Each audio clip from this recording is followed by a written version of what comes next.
On one particular trip, I was about 10 years old.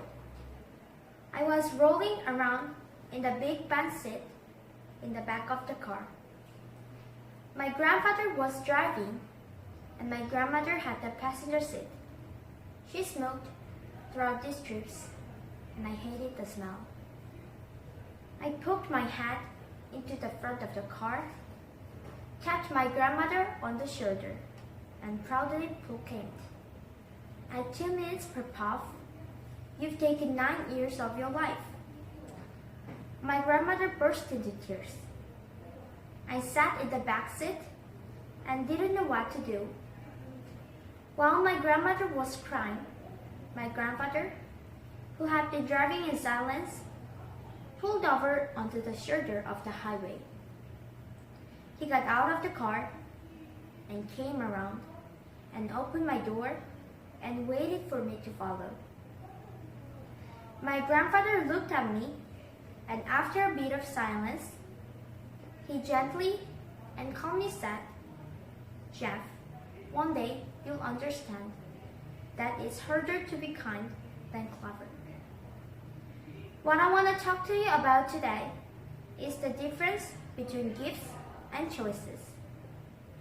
Cleverness is a gift. Kindness is a choice. Gifts are easy. They're given after all. Choices can be hard. You can seduce yourself with your gifts if you're not careful. And if you do, it will probably be to the detriment of your choices. Will inertia be your guide? Or will you follow your passions? Will you choose a life of ease or a life of service and adventure? Will you bluff it out when you're wrong, or will you apologize? When it's tough, will you give up, or will you be relentless?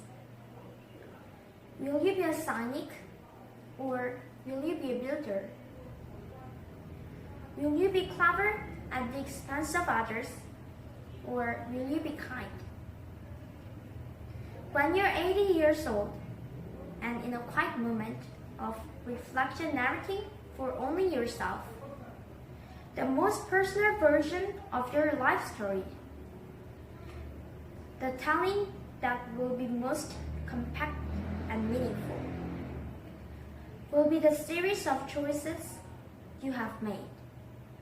In the end, we are our choices. Thank you.